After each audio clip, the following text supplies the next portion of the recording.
silencio para que no interrumpa más que todo algún tipo de bulla o ruido que puedan estar haciendo, de pronto alguna actividad o de pronto se están caminando. Entonces hay que tratar de evitar ese tipo de eventos. ¿Ok? Hola Janet, muy bien. Hola Rosa, ¿cómo está? Muy buenos días. Ok. Entonces, dicho estas pautas, por favor, se les pide para que no interrumpamos la sesión, los audios apagados. Si tienen dudas, consultas durante la sesión, pueden colocarlo en la parte del chat aquí mismo del Zoom. Igualmente yo les voy a estar leyendo. Voy a ir tratando de ir respondiendo a medida que avanzamos el taller y al final a todos los que desean participar haciendo alguna consulta de forma directa o de pronto también por el chat, con mucho gusto yo voy a ir resolviendo sus consultas y dudas. ¿Ok? Muy bien, dicho esto, yo creo que ya vamos a iniciar nuestro taller del día de hoy, que justamente lleva por título Cuidados al paciente con Alzheimer y Parkinson, ¿verdad? Muy bien. Para ya empezar, como primera instancia para todos ustedes, es importante recalcar, ¿no? ¿Qué tipo de pacientes son los pacientes con el diagnóstico de Alzheimer y Parkinson, ¿verdad? Un dato muy importante para que ustedes conozcan es que estos pacientes que nosotros tenemos con Alzheimer y Parkinson son pacientes con una cualidad importante, que son pacientes que tienen enfermedades que se conoce, vamos a ponerlo aquí, neurodegenerativas. ¿Ok? Entonces, ¿qué vendría a ser para mí el significado de neurodegenerativas en realidad? ¿No?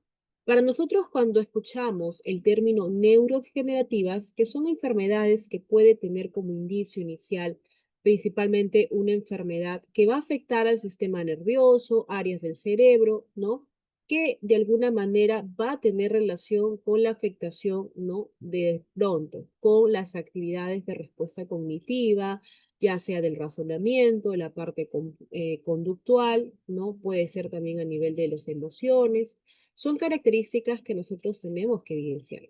Ahora, si bien es cierto, nuestro cerebro tiene la capacidad de poder controlar la mayor parte de las actividades que nosotros desempeñamos, ya sea de pronto para poder desarrollar una situación, un problema, incluso para comunicarnos, ¿no? Tenemos que estar en óptimas condiciones, etcétera.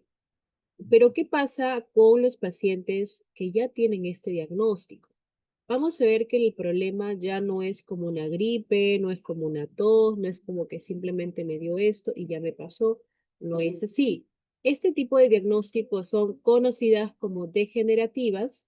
Lamentablemente lo que implica es que una vez que se instaura la enfermedad o se diagnostica, lo que sucede es que los pacientes empiezan a deteriorarse con el tiempo, ¿no? Y no es porque yo tomé mi pastilla para que ya me pueda sentir mejor en el caso de los pacientes con Parkinson, que yo tomo una pastilla y de pronto yo ya empiezo a sentir mejoría porque ya no tengo esos temblores, esos movimientos involuntarios, significa que yo me estoy recuperando, no. Son enfermedades que no tienen cura, también son enfermedades crónicas, porque una vez que se instaura, hay muchos casos que la enfermedad puede durar mucho tiempo, hasta llegar a su deterioro máximo, donde los pacientes lamentablemente pueden llegar a caer de pronto inclusive en un estado de postración, ¿verdad?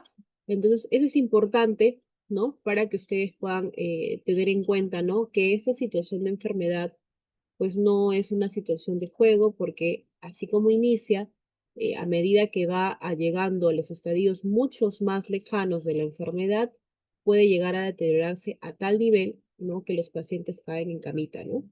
Como por ejemplo, vamos a encontrar pacientes con postración, pacientes que ya no se alimentan por vía oral, que es lo normal, ¿no? Empiezan a consumir alimentos por vía nasogástrica, ¿no?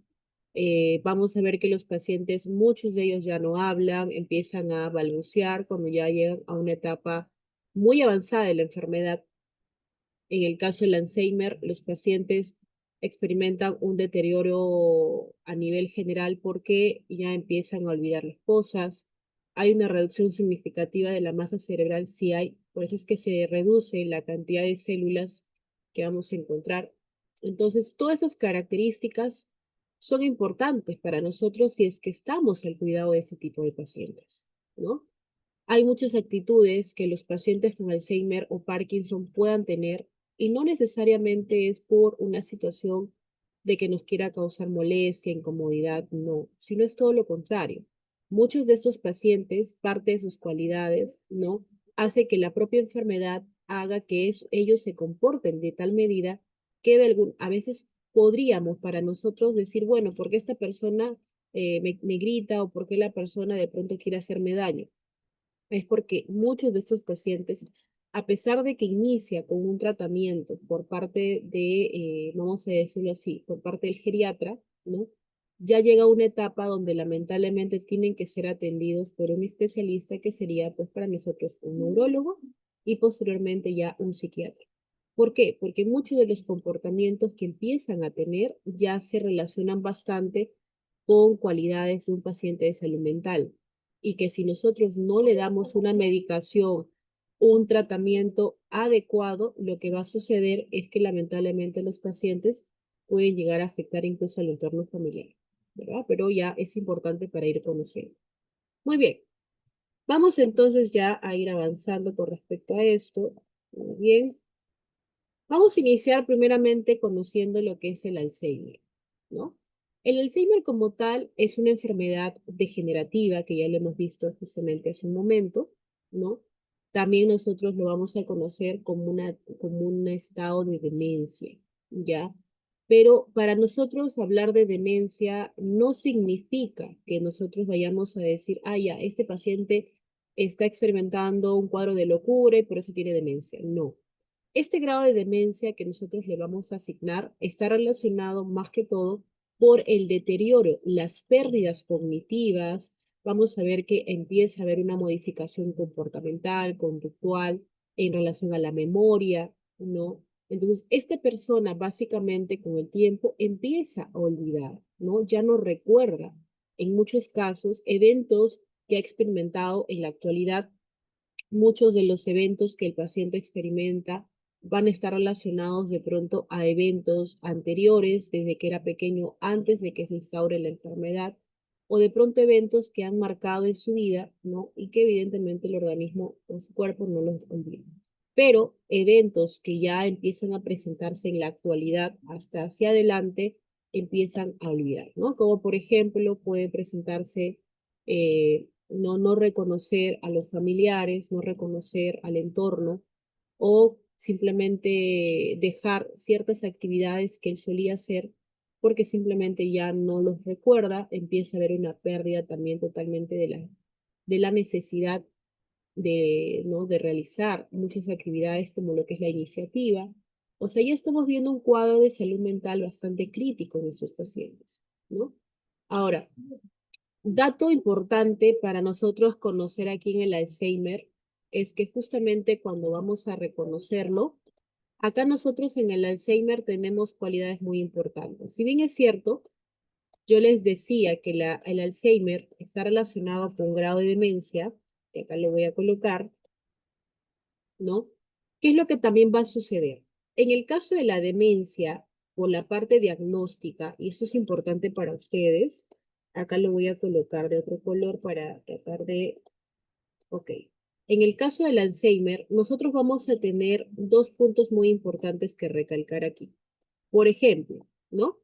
En el caso del Alzheimer, nosotros podemos tener dos formas de evaluar. Por ejemplo, podemos tener por un lado, acá les voy a colocar una demencia asociada al periodo de envejecimiento, ¿no? Eso es por su lado. Y por otro tenemos la demencia patológica, ¿ok? Entonces, hasta ese nivel nosotros tenemos dos cualidades importantes. Ahora, ¿por qué hablo una demencia asociada al periodo de envejecimiento y una demencia patológica? En el caso de los pacientes que ya son diagnosticados con la enfermedad, vamos a ponerlo aquí, que ya son diagnosticados del Alzheimer, para nosotros ya viene a ser una situación de que, les voy a anotar porque esto es importante para que ustedes lo lleguen a evidenciar. Ya para nosotros automáticamente viene a ser Alzheimer, cuando es una demencia patológica. Ahora, ¿cómo yo voy a saber si es una demencia patológica o es una demencia solamente asociada al periodo de envejecimiento? Dato importante aquí. Yo me voy a percatar si un paciente puede estar experimentando una demencia asociada al envejecimiento o patológica cuando tiene relación con lo que voy a colocar acá, relacionado a las actividades de la vida diaria. Entonces, cuando yo hablo de las actividades relacionadas a las actividades de la vida diaria, estamos hablando de que, por ejemplo, ¿hay alguna afectación con que el paciente pueda vestirse? ¿Hay alguna afectación con que el paciente pueda descansar, o sea, pueda dormir? ¿Hay alguna afectación donde el paciente no pueda realizar sus actividades por sí solo, que no pueda vestirse, no pueda bañarse, no pueda comer? ¿Hay alguna afectación? Si en el caso nosotros observamos que el paciente no tiene en lo absoluto ninguna relación, en este caso, con las actividades de la vida diaria, entonces evidentemente estamos hablando de solamente de una demencia asociada al periodo de envejecimiento. O sea, el paciente puede olvidarse pequeñas cosas, ¿no? Como todos nosotros, pequeños recuerdos, ¿no? Se les va algunas cositas, pero lo recuerdan nuevamente, no afecta con su vida diaria porque tranquilamente él puede vestirse, puede comer, sabe que tiene que ir a los servicios, ¿no? Puede hacer sus actividades de forma normal. Pero ¿qué pasa cuando el paciente con Alzheimer ya no puede realizar sus actividades, ¿no? Sus actividades de la vida diaria con normalidad. O sea, ya empezamos a ver que este tipo de situaciones de la enfermedad no le permiten. El paciente ya se olvidó que tiene que comer, se olvidó de la importancia de asearse, se olvidó de la importancia de vestirse, se olvidó de muchas actividades que él tenía que realizar. O sea, prácticamente ya afecta su vida. Si ya afecta la vida de la persona donde totalmente hay un descuido de por sí, estamos hablando de la enfermedad que nosotros ya estamos mencionando, que sería el Alzheimer, ¿no? En esa circunstancia. Pero si nosotros todavía estamos viendo ciertas cualidades, ¿no? Evidentemente que no interfieren en la vida diaria de la persona, estamos hablando solo de un periodo de demencia que se asocia al periodo de envejecimiento. Correcto. Ahora, ¿por qué esto es importante mencionarlo? Porque les comento, en el caso del Alzheimer, nosotros hablábamos de tres fases, ¿no? Hay una fase primera, ¿no? Donde inicia los síntomas de la enfermedad, que sería para nosotros la fase aguda. Luego tenemos una fase moderada y una fase grave de la enfermedad del Alzheimer. Entonces, ¿qué es lo que pasa? ¿Qué pasa si yo empiezo a experimentar ciertas cualidades de mi paciente, ¿no? Y ya de pronto lo voy a llevar al geriatra, ¿no? Para que le haga una evaluación, le haga un examen, ¿no? Para ver cómo está. Perfecto. Y yo voy a encontrar pequeñas cualidades. Ok. Lamentablemente, cuando muchos de los pacientes se encuentran en la etapa uno del Alzheimer, la etapa uno, o sea, la fase uno, muchos de ellos todavía no son diagnosticados con el Alzheimer. A la mayoría, ¿no? Y en su mayoría de casos, le van a diagnosticar ¿cuál? Le van a diagnosticar esto. Una demencia y periodo de inflexión. Y te dicen, ¿no? No es algo normal, de pronto porque es un adulto mayor y está experimentando pequeños olvidos, no pasa nada. Pero ya a medida que avanzó la enfermedad, vienes nuevamente y ya porque hemos visto que ya hay cualidades muy marcadas de la enfermedad, automáticamente es un paciente que tiene Alzheimer. Entonces, ¿qué es una recomendación que yo digo, no? Siempre ustedes observen las características, observen qué es lo que hace el adulto. Si nosotros ya estamos observando que el adulto empieza a aislarse, estoy observando que mi paciente con el Alzheimer de pronto está experimentando ya un cuadro, para mí, un cuadro de depresión, ¿no? Porque eso es importante, que se aísla, ya no quiere salir a ningún sitio, tiene temor, ¿no? Inclusive a veces de compartir con la familia, se ocultan muchas cosas, es muy probable que ya esté experimentando un cuadro de depresión. Y lamentablemente este cuadro de depresión para mí ya me dice mucho. ¿Por qué? Porque la mayor parte de las enfermedades de salud mental inician con esto, ¿no? ¿Con qué inician? Inician más que todo con esto, con la depresión, en su mayoría, ¿no? Inclusive pacientes con diagnósticos ya críticos, ¿no? Esquizofrenia, digámoslo así, empiezan con un cuadro de depresión. Entonces, si yo observo un adulto mayor que ya está teniendo pequeños olvidos, está teniendo un comportamiento ya un poco como que no va acorde, ¿no?, a nuestras características, vemos que ya hay muchas situaciones donde el adulto ya no hace sus actividades que normalmente los hacía, probablemente podríamos estar experimentando un cuadro de Alzheimer, ¿no? Entonces yo siempre digo, mientras nosotros tomemos las medidas preventivas anteriores a que se manifieste la enfermedad, evidentemente yo lo que voy a hacer es preparar al paciente, lo voy a preparar, ¿para qué? Para que de alguna manera, antes de que llegue la enfermedad, el impacto sea menor. Inclusive, realizando ciertas actividades preventivas, yo puedo ayudar, ¿no?, a que el paciente pueda sentirse mejor, o al menos a minorar, ¿no?, que la enfermedad pues no avance a tal medida, ¿verdad? Muy bien, entonces esto es un poquito para entender, ¿no?, de todas maneras el margen general que podríamos nosotros experimentar en un paciente con ese, ¿no? Entonces, como tal, ¿qué tenemos nosotros del Alzheimer? Ya en el diagnóstico estamos viendo que esto es un trastorno, ¿no? Miren acá un trastorno cerebral, ¿no? ¿Y qué es lo que va a ocasionar? Pues va a destruir, como estamos viendo ahí, va a destruir lentamente la memoria, ¿no? La memoria. ¿Qué más? También vamos a observar, ¿no?, que vamos a ver aquí. También, ¿no?, vamos a ver que va a afectar la capacidad de pensar, o sea, va a tener una afectación cognitiva, ¿no? Adicional, con el tiempo, esto puede también llegar a afectar muchas de las habilidades básicas que realizaba el adulto, ¿no? Por eso yo les decía las actividades de la vida diaria, ¿no? Ustedes, por ejemplo, se levantan por la mañana, se lavan los dientes, se asean, se duchan, se cambian, preparan sus alimentos, etcétera.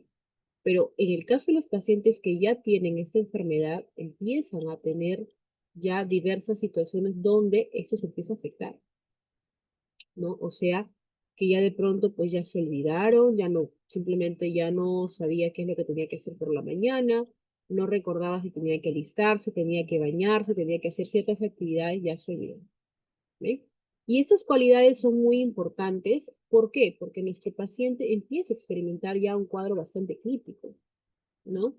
Entonces, para que ya ustedes vean, ¿no?, la importancia que tendrían para nosotros, ¿no?, ese tipo de situaciones. Adicional, ¿no?, que también pueden experimentar, pues tenemos aquí cambios en la conducta y también en la personalidad, ¿no? Y esto sí viene a ser para nosotros ya un cuadro bastante complicado, ¿no? Porque si hay cambios en la conducta, hay cambios en la personalidad, ¿qué me quiere decir? Que evidentemente esto ya está haciéndose un cuadro o más complicado, ¿no? Empiezan a tornarse un poco más agresivos, otros más ansiosos, otros pacientes empiezan a experimentar un miedo, y ese miedo, ¿a qué les va a conllevar? A que lamentablemente pues no tengan el contacto con otras personas por temor a que les abandonen, ¿no? Entonces todo ese tipo de situaciones podemos experimentar, ¿verdad? Y en los cambios de personalidad, obviamente, ¿no? Porque nosotros vamos a estar enfrentando una situación mucho más complicada, ¿verdad? Entonces, esto no es una situación de juego, no es una enfermedad que nosotros nos diga, bueno, ya inició y que esperemos que suceda, no. ¿Qué es lo que nosotros podemos hacer para evitar, ¿no?, posibles complicaciones, ¿no? Y esto es una situación muy importante que tenemos que tenerlo bastante claro, ¿verdad? Muy bien. Dentro de las causas, vamos a ver, ¿no?, que podemos experimentar, ¿no? Por ejemplo, aquí vamos a ver que podemos experimentar, ¿no?, cambios en el cerebro, ¿no?, relacionados con la edad, ¿no? Ahí está, propiamente dicho con la edad, ¿no? Puede haber inflamación, ¿no? Puede haber daños en los vasos sanguíneos, una menor producción de energía, ¿no?, dentro de las células, ¿no? ¿Qué pueden, qué cosa? Que pueden dañar básicamente las neuronas, ¿no? En un estudio, cuando se le hizo pues a un paciente que ya estaba experimentando el diagnóstico del Alzheimer, se le hizo una tomografía, ¿no? Se evidenció realmente pues una modificación, ¿no?, vamos a decirlo así, morfológica en la forma del cerebro, ¿no? Porque normalmente nosotros tenemos un tamaño, ¿no?, donde nosotros vamos a evidenciar que está todo perfecto. Pero en el caso de la masa cerebral de los pacientes con este diagnóstico, se ha observado un achicamiento, no achicamiento, sino como que ha habido una ligera modificación en la estructura y vamos a ver que ahora ya es más pequeño. Y justamente en esa reducción, ¿no? De ciertas áreas, ¿no? Del cerebro, es que justamente se ha observado que la afectación ya no era pues una situación leve. ¿Por qué? Porque ciertas áreas que han estado afectadas, muchas de ellas tenían relación con la comunicación, tenían relación con el lenguaje, tenían relación de pronto con la parte del sueño, la memoria, la parte conductual, que de alguna manera con esta reducción de la masa cerebral, porque como estamos viendo que va a empezar a haber muerte de muchas células, pues lamentablemente vamos a observar que el paciente ya no está haciendo un cuadro sencillo, sino es ya un poco más complejo, ¿no? Entonces, esta situación para nosotros, ¿qué nos conlleva? Que el estilo de vida que también tenga nuestro paciente sea lo más saludable posible, que esté con una alimentación bastante balanceada. Si tenemos que realizar ciertas actividades como la lectura, hacer crucigramas, hacer ciertas actividades manuales, esto va a ayudar a fortalecer, ¿no? Como nosotros decimos, la formación de nuevas células, ¿no? Pero si el adulto pues no hace más que estar sentado todo el día observando qué es lo que sucede o durmiendo todo el día, lo que va a suceder es que va a haber un aumento de estas muertes celulares, cerebrales y lamentablemente la pérdida de muchas áreas y sobre todo el área cognitiva, que es la que justamente está más afectada, ¿no? Dentro de ello vamos a ver que existen factores de salud dentro de las causas, ¿no? Ambientales, de estilos de vida, tiene que ver mucho también, ¿no? El tema del estilo de vida, ¿no? Que pueden tener una relación directa, podría tener, pero no es tan específica, ¿no? Porque a veces decimos, ¿no? Ah, ya, entonces como esta persona tiene el diagnóstico de la diabetes, tiene el diagnóstico de la hipertensión, tiene el diagnóstico de un problema cardiovascular, etcétera, va a estar relacionado básicamente, ¿no? Con la enfermedad del Alzheimer. O sea que si yo tengo diabetes, yo tengo hipertensión, yo tengo problema cardiovascular, yo tengo dislipidemias, etcétera, ya me está diciendo que yo acá a futuro voy a tener esta enfermedad. Y no necesariamente es así, ¿verdad? Ya ustedes están viendo de que podría haber una relación, más que todo, por, digámoslo así, ¿no? Podría haber una ligera relación, pero no es que yo pueda confirmarte y te diga sí. Realmente que un paciente tenga este diagnóstico de la diabetes es más que seguro que cuando llegue a una edad va a tener el Alzheimer. No, no es así, ¿ya? Hay estudios que tratan de buscar una relación específica, pero no está focalizada de esa manera, ¿no? Pero sí podríamos decir que el Alzheimer tiene una característica genética, sí. O sea que si yo he tenido algún familiar, papá, mamá, abuela, abuelo, que ha tenido esta enfermedad, hay una probabilidad de que yo la tenga, sí, eso sí es cierto. Por eso justamente viene el tema de que nosotros tenemos que instaurar actividades preventivas donde el adulto esté lo más activo posible, que siempre tenga que hacer alguna actividad durante el día, porque esto lo que va a hacer es que la mente esté tan activa, que va a estar en uso y que constantemente las células van a estar ahí, ¿no? Pero si dejamos de utilizarlas, dejamos de darle la funcionalidad o de pronto ya nosotros no estamos teniendo pues este ritmo, ¿no? De actividades, ahí empezamos a experimentar todo esto, ¿no? Es importante, ¿ya? Para tener justamente este nivel de situación. Muy bien. ¿Qué más vamos a experimentar? Por ahí el tema genético, lo que yo les decía, ¿no? Entonces, si una persona tiene algún antecedente, es muy probable que pueda haber una afectación, una relación hereditaria, ¿no? También vamos a ver que pueden relacionarse, ¿no? Pacientes que tengan el síndrome de Down, ¿no? Hay mucha probabilidad de que los pacientes también experimenten el Alzheimer, ¿no? Entonces, hay muchos pacientes que ya pueden tener un pequeño indicio, ¿no? Pequeños olvidos, pero ya que tiene afectación con la vida diaria, ¿no? Y que realmente, pues esto puede ser un cuadro ya crítico, pero no significa que no se pueda prevenir.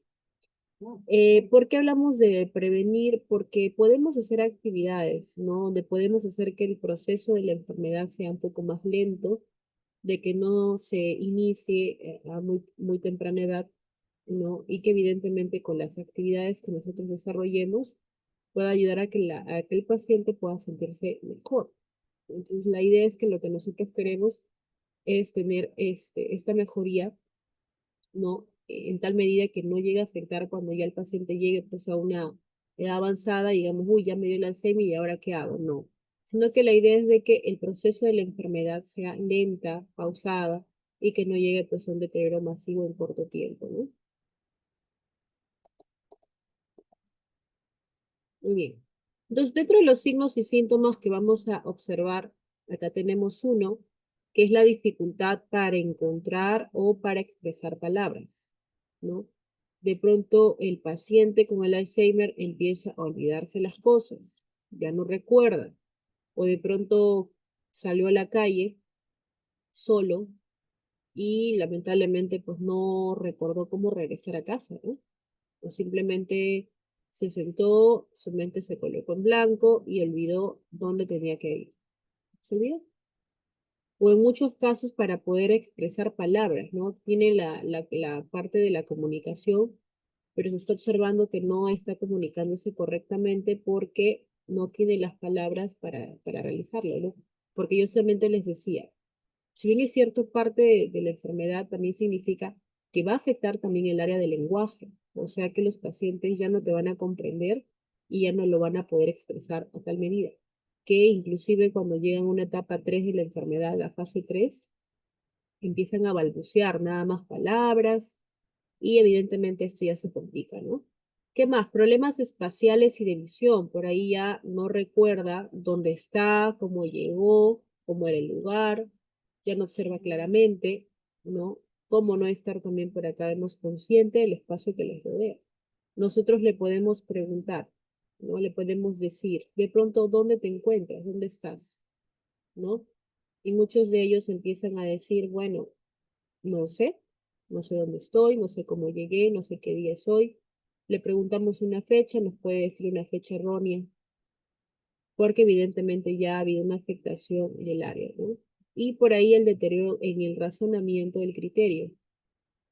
Nosotros ya al tener un paciente con este diagnóstico, vamos a observar que ya no tienen la capacidad, en esta situación, ya no tienen la capacidad de poder tener no un razonamiento claro, si nosotros le preguntamos un problema o una situación o un evento, donde tiene que el paciente de pronto estar pensando, razonando ciertas cualidades, como que el paciente ya no lo puede hacer. Y esto justamente lo que nos va a afectar es de que ya nosotros preguntarle, tienes que tomar tu medicamento, tienes que hacer esto, tienes que hacer lo otro, el paciente no le da la importancia necesaria porque simplemente no lo considera oportuno.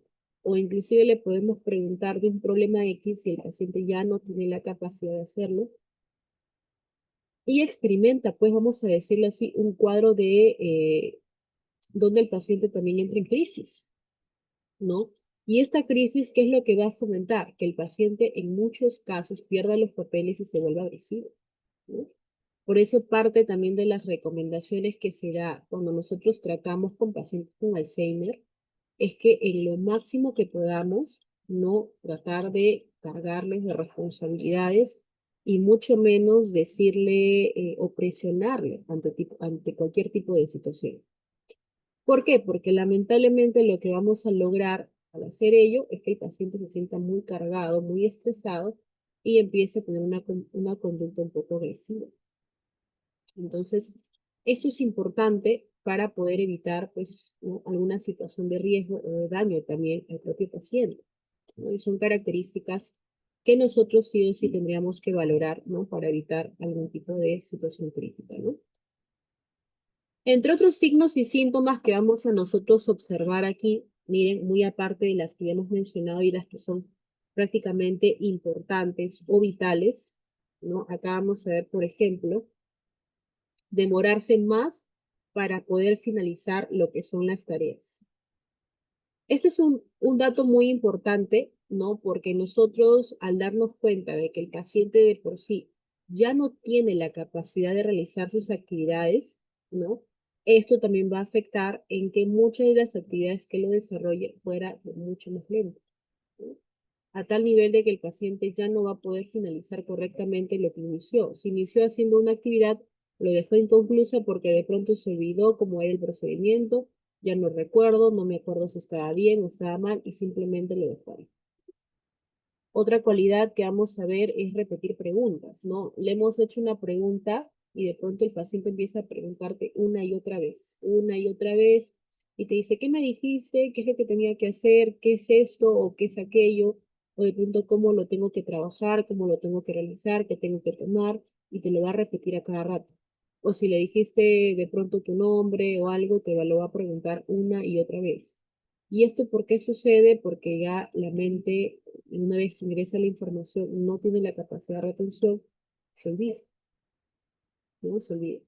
Por ahí tener problemas para manejar dinero y pagar facturas. Este es un dato muy importante que ustedes tienen que tener en conocimiento. Muchos de estos pacientes, al no tener ya la posibilidad de un buen razonamiento y también de la memoria, va a tener mucha repercusión en lo que él tiene que desempeñarse, ¿no? Entonces, muchas veces cuando tengo un paciente que ya tiene problemas para manejar el dinero de por sí, esto puede repercutir ya en el área económica del paciente.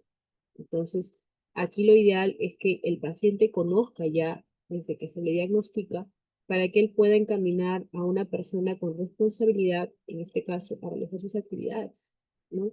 Ha habido casos, ¿no? Dentro ya de las características que los pacientes dejan de pronto sus joyas, dejan de pronto algunos elementos valiosos en un lugar dentro de la vivienda, pero estamos al cuidado de otra persona, y a veces ellos empiezan a culpar, ¿no? Y dicen, no, ella me robó, el otro me robó, o de pronto ella lo cogió.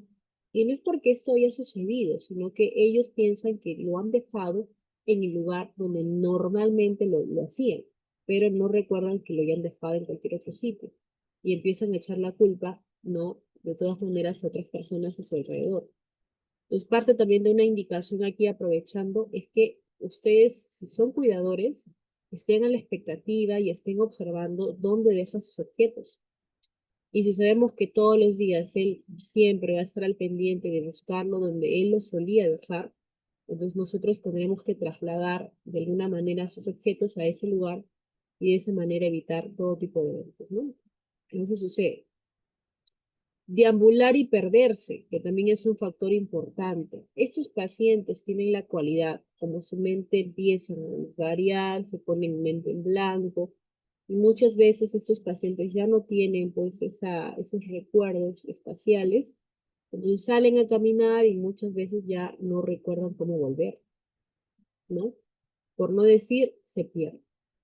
Se pierden, y ya, pues lamentablemente, pues eso puede llegar a afectar a gran medida y a gran escala también en su vida, ¿no?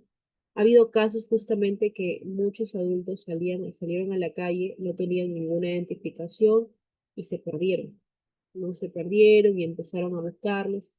Y en muchos casos, cuando los llegaron a encontrar, los encontraban de pronto en un lugar donde ellos asumían que vivían cuando eran pequeños, ¿no? Por ejemplo, ellos decían, no, yo tengo que ir a la casa de mi mamá, decían, ¿no? Tengo que ir a la casa de mi papá o algo así. Y ya pues estamos hablando de que un adulto de unos 70 años con el diagnóstico y que muchos de ellos no vivían ahí en o de pronto ya no estaban de pronto en vida, pero ellos seguían buscando, ¿no? ¿Por qué? Porque son recuerdos pasados que tienen rememoración o la reminiscencia en su cabecita, y que ellos piensan que están viviendo en ese periodo cuando ya, evidentemente, ya no, pues, ¿no? Porque tienen una cierta edad donde, pues, evidentemente, ya pasó todos esos eventos, ¿no? Perder o extraviar cosas en lugares inusuales, por ejemplo, lo que yo les decía, ¿no? Ellos se acostumbran a dejar objetos donde no lo solían hacer y empiezan a mencionar de que le robaron, ¿no? Que yo lo dejé ahí, que porque ahora ya no lo encuentro, ¿no? Y son situaciones importantes para considerar, ¿no? Y por ahí mostrar cambios en el estado de ánimo o en la personalidad es una cualidad importante, ¿no? Hoy día lo puedo encontrar triste, más tarde lo puedo encontrar alegre, Nuevamente lo puedo encontrar bajoneado, el adulto que no quiere hacer nada. Otras veces lo veo sonriente. O sea, hay un cambio bastante notorio, ¿no? Como yo siempre les decía, inicia con el cuadro depresivo, donde los pacientes se aíslan, y ese aislamiento muchas veces repercute en la salud no solamente de estos pacientes, sino en la mayor parte de la población.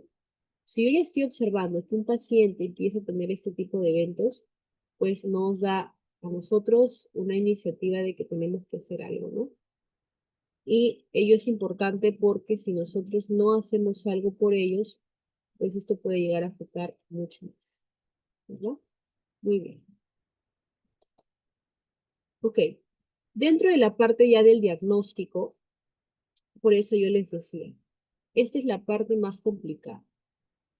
Muchos de los pacientes que van a ir a un geriatra o posteriormente lo van a referir a un neurólogo, ¿no? Que es el especialista en gran medida, como primera instancia, lo que sucede es que lamentablemente no se detecta en primera medida el diagnóstico, porque, como les decía, se asemeja mucho a la demencia asociada al periodo de envejecimiento en la fase inicial con el Alzheimer de la demencia patológica. Se asemeja demasiado.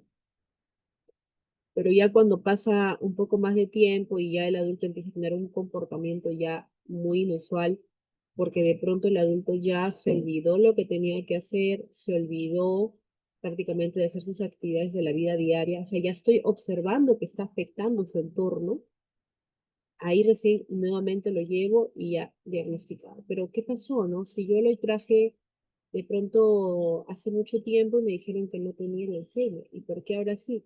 Porque los comportamientos, los signos y síntomas que va a manifestar ya son más evidentes, ¿verdad? Y eso pues implica que la complicación de nuestro paciente sea más crítica, ¿verdad? Ahora, ¿qué tenemos aquí? Que los especialistas van a solicitarle pruebas como una tomografía cerebral, pruebas de laboratorio de líquido cefalorraquídeo, ¿no? Para tratar, pues, de tener un diagnóstico un poco más claro, más preciso, más conciso, ¿no?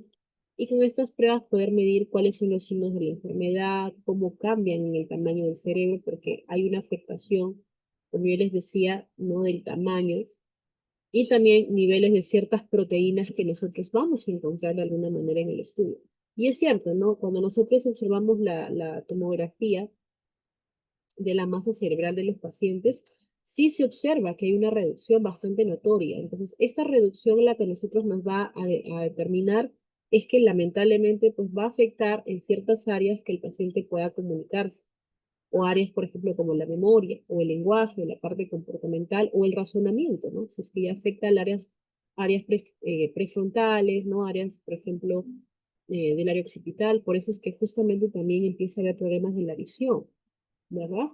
Pues todo ello a nosotros nos va a ayudar a hacer un buen diagnóstico, pero ya a veces el diagnóstico puede ser muy tarde, porque si el paciente está diagnosticado cuando ya se encuentra en la fase 2, desde ahí hasta la tercera fase no es mucho tiempo y que implica pues que el cuidado, las atenciones y lo que nosotros tengamos que hacer para tratar de que la enfermedad no avance muy rápido es importante.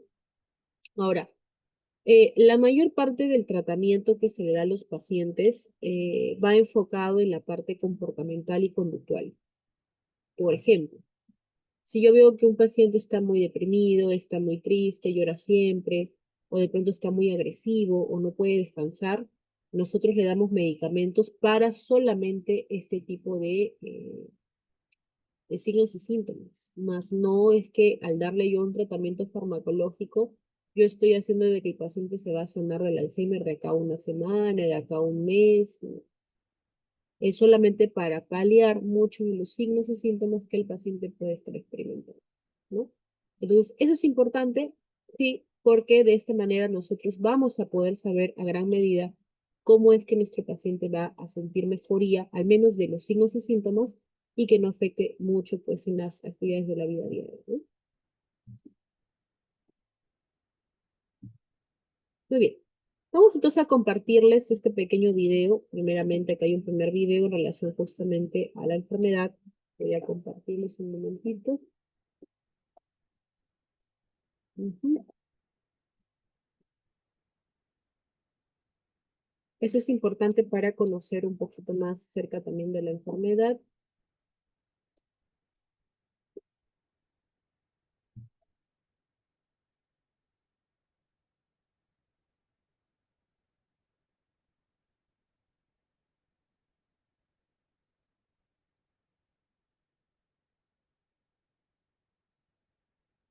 Ujú. Vamos a compartirles.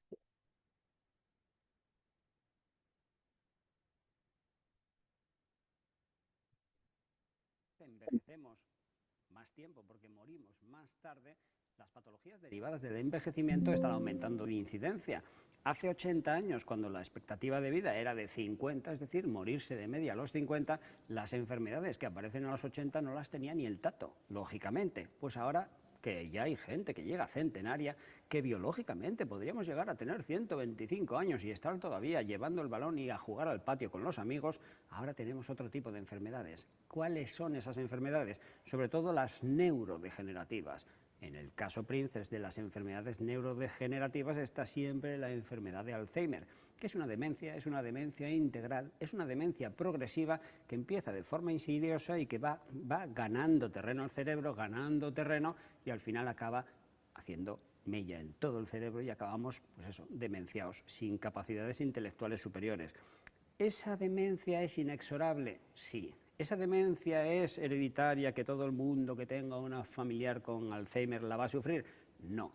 ¿Esa demencia por qué viene, señores? Ustedes dirán, ¿a que el doctorín va a ir a la pizarra? Acertaron. ¿Y a qué dirán? ¿A que el doctorín va a pintar un cerebro? También acertaron, porque ustedes ya tienen cogida completamente la mecánica del programa y ya saben que si hablamos de la enfermedad de Alzheimer, no les voy a pintar un testículo, sería un poco derrapante. Les voy a pintar un cerebro. ¿Por qué? Porque ese es el origen de la enfermedad. Nosotros tenemos nuestro cerebro, que siempre lo pintamos de perfil, como los egipcios. Este cerebro es un marasmo de neuronas, es decir, aquí hay neuronas por un tubo. De hecho, tenía yo el cerebro de Paquito en la mesa, pero se me olvidó enseñárselo, así que por eso se lo estoy dibujando ahora. Porque lo principal no es el cerebro en macro, es decir, en grande. Lo principal es ir con el microscopio ese que tiene el doctorín en el rotulador a dibujar un trocito de cerebro. Es decir, vamos a hacer la lupa de ampliación.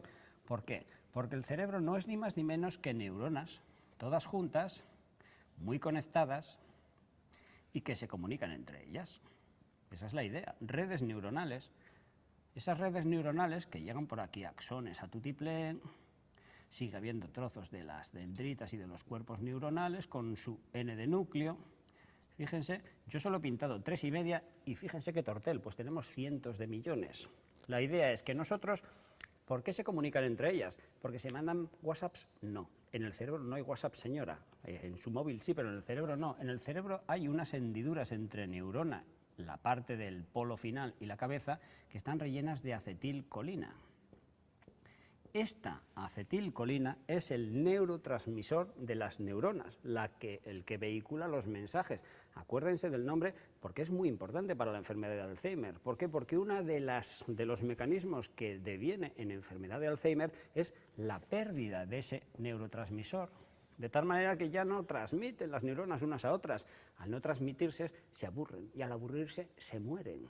Acabamos demenciando. Pero no solo va por ahí, no solo es una pérdida, porque si no era muy fácil dar calderados de acetilcolina y no había problema. No es tan fácil, señores. ¿Por qué? Porque en la enfermedad de Alzheimer también hay una proteína beta amiloide que se deposita. Se deposita en el cerebro, fuera de las neuronas, y hace lo que se llama las placas seniles. Esto es una placa senil. Que sí, al principio sí ocupa un poco de espacio, sí, metabólicamente no ayuda mucho, pero no altera mucho. Claro, el problema es cuando crecen. Se hacen más grandes y al hacerse más grandes empiezan a tirar como latiguillos a las neuronas que tienen al lado. Porque bueno, son así de amigables con las neuronas. Eso era sarcástico. La idea es que cuando empiezan a tirar esos latiguillos como un alien, empiezan a enredarse en las neuronas, empiezan a hacer de ahí lo de enredarse, empiezan a hacer ovillos, que son los ovillos neurofibrilares. Y claro, entre no tener el neurotransmisor, la acetilcolina, y entre tener toda esta guarrería proteica depositada ahí, tirando tentáculos a las neuronas y estrechándolas y al final matándolas, ¿en qué acabamos? En una demencia, porque nos va matando las neuronas. ¿En qué zona suele empezar? Eso es muy interesante, porque dependiendo de en qué zona neuronal empiece todo este tipo de alteración de neurotransmisor y de patrón de depósito de proteína beta-amiloide, tendremos unos síntomas u otros. Sobre todo es signos en el paciente añoso que no debería tener para su edad. Es decir, el mito, toda persona con problemas de memoria tiene enfermedad de Alzheimer. No es así. Puede tener problemas de memoria, primero porque no sepa memorizar las cosas. Para todo hay que saber. Hay enfermedad de Alzheimer que no toca la memoria hasta fases intermedias, que al principio toca la capacidad de hablar, toca la capacidad de moverse. Sí, es fácil que toque la parte de la memoria, pero ese déficit neurológico inicial puede ser muy larvado. Lo que nosotros vemos es que la persona se va retrayendo un poco, si pierde la capacidad de hablar, restringe sus contactos sociales, si empieza a perder la memoria, empieza a despegarse del mundo. Dice, yo como no me acuerdo no me voy a ocupar de pagar las facturas, no me voy a ocupar de hacerle la revisión al coche. Se va inhibiendo. Nosotros no sabemos qué pasa, pero sabemos que pasa algo. Y además sabemos que eso va a empeorar. A los enfermos les afecta primero muy mal y luego no les afecta, es decir, les afecta pero no se enteran que les afectan, y a las familias las disocia y las disgrega. ¿Por qué? Porque la persona va perdiendo su, entre comillas, humanidad, va perdiendo las facultades superiores y por lo tanto pierde completamente la memoria, no se acuerda de nada, no identifica a sus convivientes, empieza con la fase agresiva, muchas veces de insultarles, de llamarles de todo. No se lo tomen por lo personal, no les está insultando, simplemente es que se está defendiendo de unas personas que les resultan raras. Ese es el mecanismo. Va perdiendo las capacidades de hacer cosas, pierde las capacidades del autocuidado, pierde las capacidades de lavarse, pierde las capacidades de alimentarse, acaba perdiendo las facultades de moverse y acaba encamado. Toda esa evolución hacia el encamamiento y hacia las patologías derivadas del encamamiento es lo que hace sufrir mucho al paciente hasta que pierde suficientemente la cabeza como para no enterarse, y lo que hace sufrir siempre hasta el momento final a los familiares, porque le tienen que cuidar. Son unos cuidados muy demandantes, además son unos cuidados que realmente son unos cuidados, entre comillas, deprimentes, porque siempre estamos perdiendo la batalla del cuidado, siempre el objeto del cuidado va a ir a peor, hagamos lo que hagamos.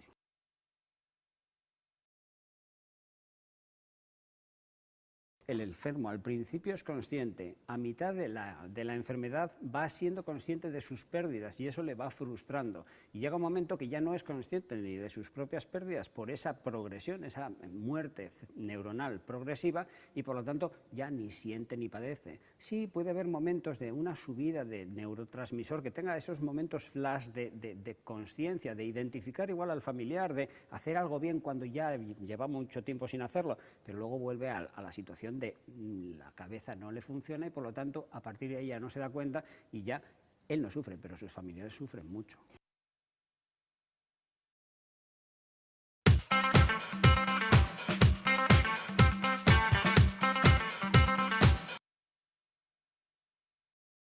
Sí, los médicos nos basamos sobre todo en la clínica, los síntomas que presenta y cómo va demenciando, y con un examen que es el Mini-Mental que vamos puntuando. También necesitamos la ayuda de la imagen, pero es una ayuda de imagen, es decir, es como sacarle una foto. En vez de sacarle una foto a la cara, le sacamos una foto por resonancia al cerebro, o por PET, si queremos saber cómo comen esas neuronas. Dependiendo de la atrofia o de la falta de alimentación de esas neuronas en unas zonas determinadas, por ejemplo, la zona del hipocampo, la zona del córtex córtico, bueno, del córtex temporoparietal, si esas zonas están atrofiadas, sospechamos que esa demencia podamos filiarla de enfermedad de Alzheimer, pero el único diagnóstico de confirmación es cuando el paciente fallece, hacerle la autopsia, coger un trozo de cerebro, examinarlo al microscopio y ver que tiene esas alteraciones que yo les dije, que lógicamente, obviamente no se hace, porque una vez que el enfermo fallece tampoco tenemos que andar escargatando. Le enterramos, le lloramos y hacemos el duelo.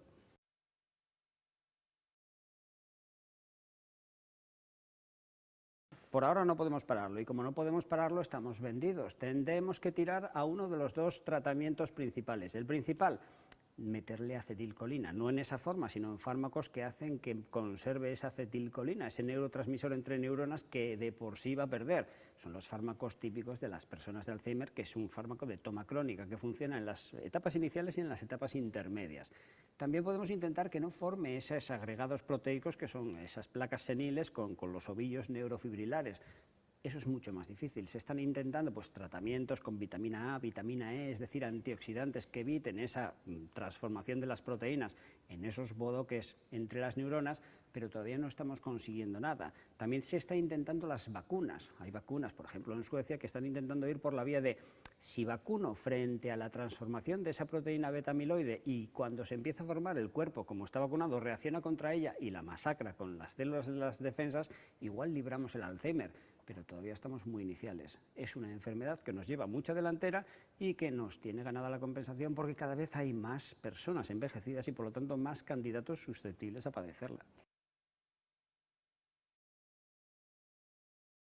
Sí, podemos hacer muchas cosas para prevenirlos. De hecho, la gente dice, no, el Alzheimer es una lotería, si me toca, me jorobo. No, señores, no. Acuérdense, es una enfermedad del cerebro. Por lo tanto, nosotros, si estamos en forma cerebralmente, no está comprobado, pero razonablemente alguna oportunidad de más tendremos de que no nos afecte. O de si nos va a afectar, que nos afecte más tarde. Ahí el truco está en intentar que nos afecte cuanto más tarde mejor. ¿Qué tienen que hacer las personas mayores? Mantenerse activas físicamente, mantenerse activas socialmente, que eso para la cabeza viene muy bien, es decir, el retraimiento social, el meterse en casa es uno de los factores que pueden acabar en Alzheimer.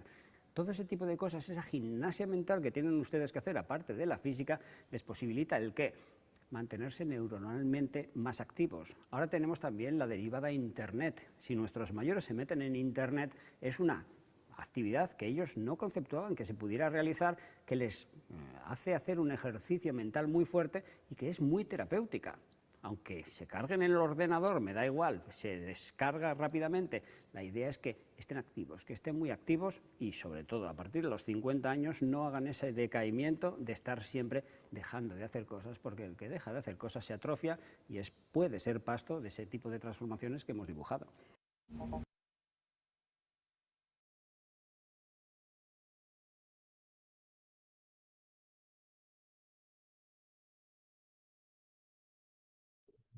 Muy bien, entonces ya hemos visto una parte muy importante, ¿no? En relación justamente a este pequeño estudio, ¿no? Ahora, como ya hemos observado en la parte final, creo que es lo más puntual e importante, ya todo lo que se ve básicamente ya de la enfermedad, es justamente, ¿no? Es que si nosotros le vamos a dar la funcionalidad como tal a nuestro cerebro, porque vamos a estar dándole la continuación, ¿no? De hacer actividades como, por ejemplo, la lectura, de hacer, por ejemplo, actividades lúdicas, que nosotros le instauremos que el paciente de pronto pueda hacer crucigramas, pueda estar activamente, lo que vamos a nosotros lograr es que se reduzca el impacto, ¿no? Y que no se atrofie ciertas células importantes, ¿no? Pero si nosotros dejamos de usarlas, como siempre se dice, se empiezan a atrofiar, empiezan a morirse y empezamos ya a observar como tal la enfermedad en su esplendor, ¿no? Y esto sí puede tener un impacto bastante negativo porque el deterioro va a ser mucho más rápido y la afectación también menor, ¿verdad? Muy bien. Vamos entonces ahora a iniciar con lo que sería en esta parte ya lo que es en este caso el Parkinson. Aquí se equivoca, es Parkinson. Vamos a modificarlo. ¿Verdad? Este es el Parkinson.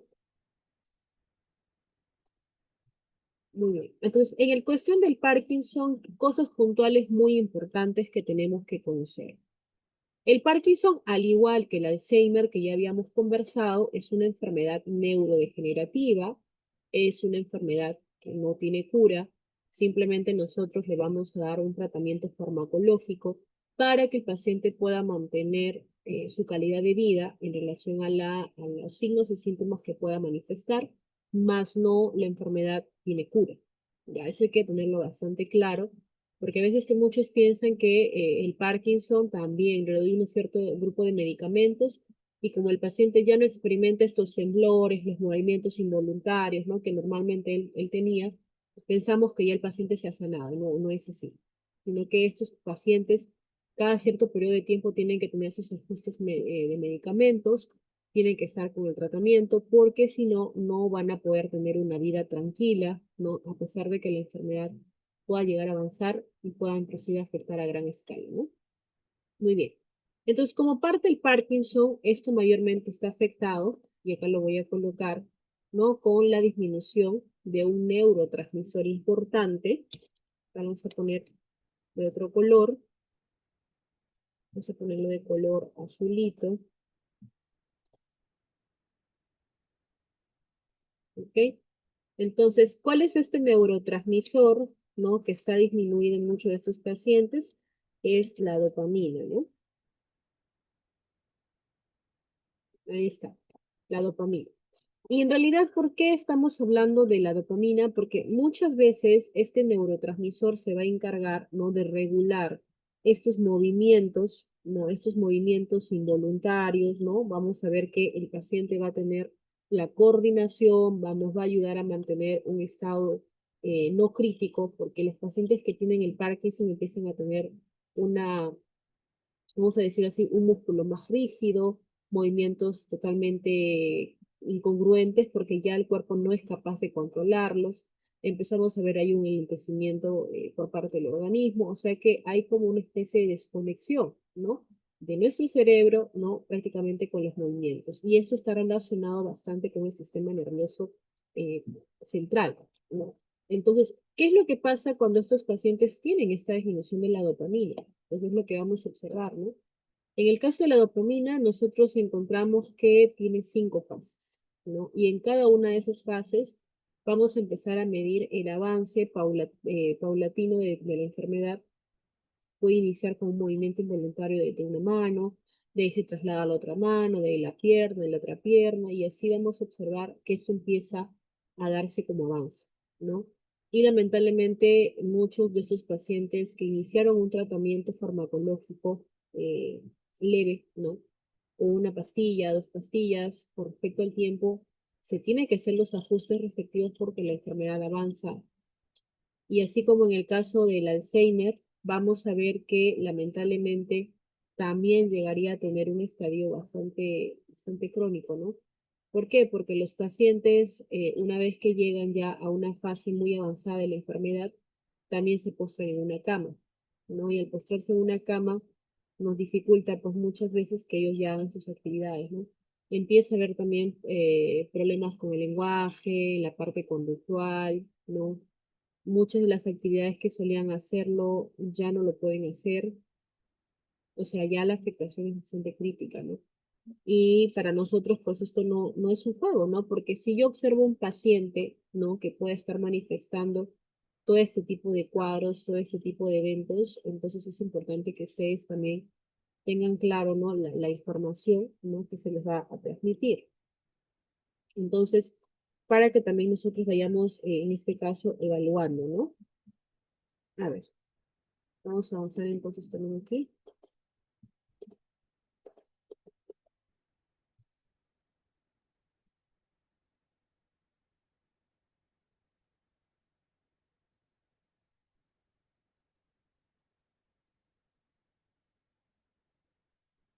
Ok, con respecto al Parkinson, ahí vamos a ver que como tal ya esto es un trastorno. Vamos a subrayarlo acá porque es muy importante.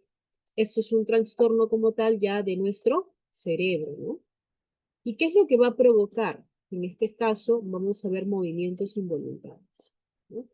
Y está asociado justamente a lo que yo les decía, está asociado bastante con la dopamina, ¿no? Esta dopamina es un neurotransmisor, ¿no? Que de forma natural nuestro cuerpo secreta, ¿no? Y que muchas veces controla la mayor parte de las funciones que nosotros desempeñamos en nuestro cerebro, ¿no? Que van a comandar claramente a nuestro cuerpo. Entonces, en este paciente pues, va a haber una disminución bastante notoria.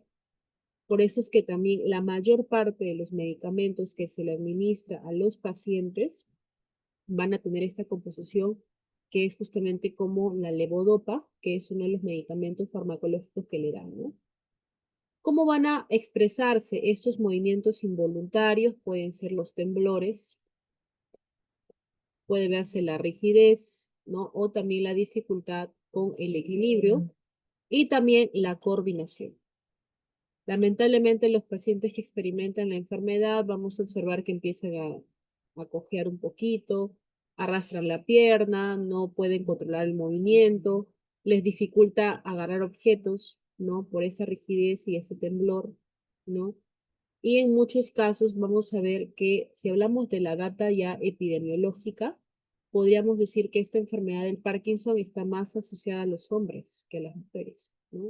O sea, no quiere decir que las mujeres no le llega a dar la enfermedad, sí, pero vamos a ver que hay un grupo etario con mayor riesgo a poder tener la enfermedad que otras, ¿no? Y en este caso sería más a los hombres, como estamos viendo nosotros, ¿no? Pero de igual manera le va a dar también a la mujer. Ahora, partimos igualmente como el Alzheimer, muchas veces el factor predisponente para iniciar esta enfermedad igualmente va a ser la depresión. ¿Ya? La depresión es uno de los factores muy importantes que va a desempeñar para la mayor parte de las enfermedades de salud mental. ¿Ok? Eso es importante. Dentro de las causas, acá vamos a ver que ocurre mayormente también cuando las células nerviosas ya de los ganglios basales, ¿no? Que se encargan del control del movimiento, se empiezan a deteriorar, ¿no? Y este deterioro, pues, en muchas veces también pueden haber una muerte de este tipo de células, ¿no? Y van a producir justamente ese descontrol del movimiento de los pacientes, ¿no? Y esto no es algo bonito que a ellos les gustaría porque no pueden hacer mucho de sus actividades que ellos quieran desempeñar, ¿no? Les afecta a gran medida y lamentablemente pues ahí está el problema, ¿no?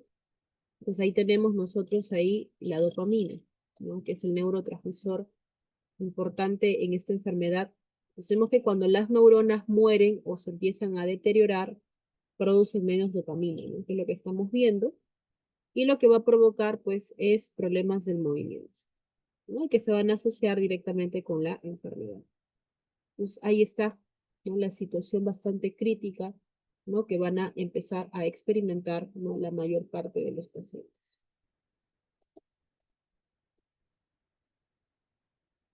¿Qué más vamos a ver? Pierden también lo que es las terminaciones nerviosas, ¿no? Ahí está.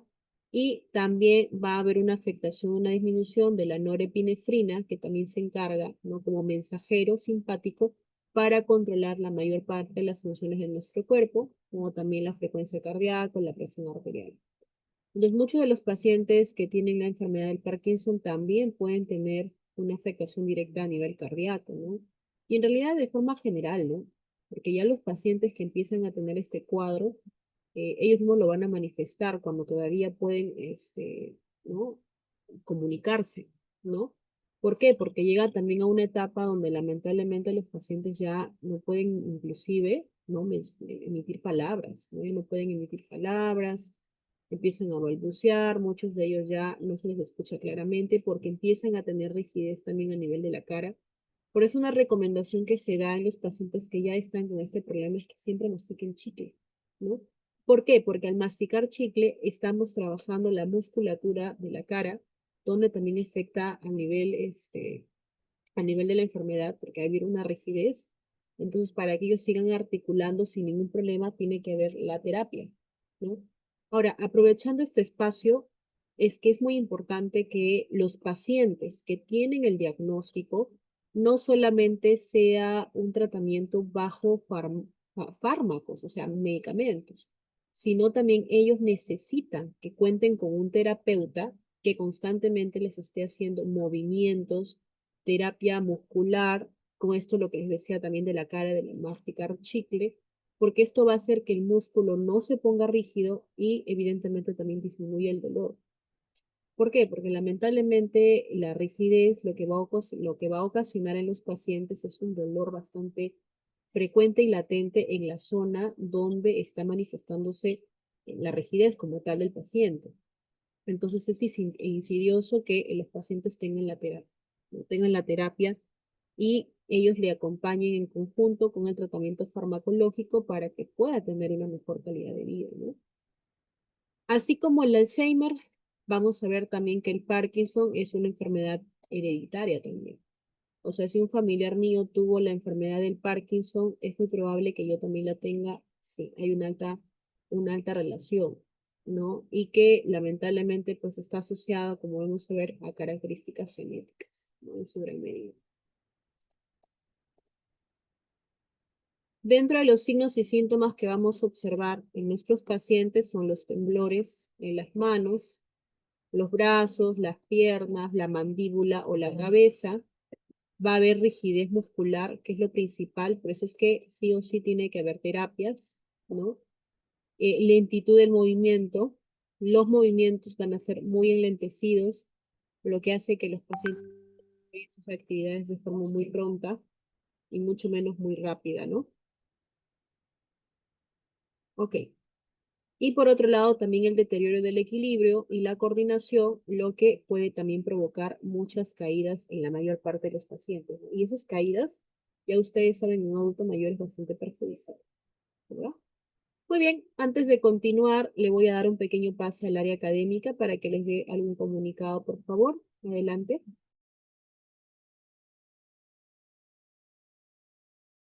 Sí, buenas tardes, estimados, no, buenos días, estimados y estimadas. Gracias a la docente por darme el pase. Tenemos lo que son las certificaciones para lo que es el taller de cuidados al paciente con Parkinson y Alzheimer. Tenemos lo que es certificaciones virtuales y certificaciones físicas. Las dos certificaciones vienen con lo que son sus aparatos PDF y grabación de la clase. Se les adjunta de manera a sus correos electrónicos o mediante WhatsApp.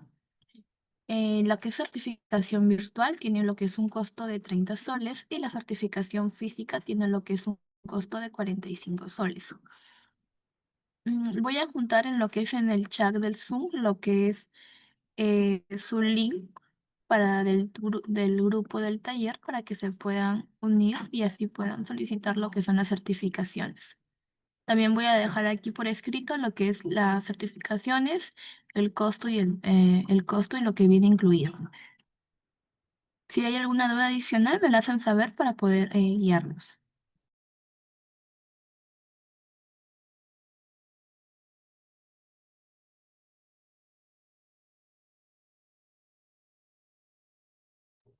Ok, vamos a esperar un ratito. Creo que les van a dar una información por la parte del chat para todos aquellos que deseen la certificación del taller del día de un momentito. Entonces, mientras que nos tomamos de pronto unos 2 minutitos y vamos a continuar.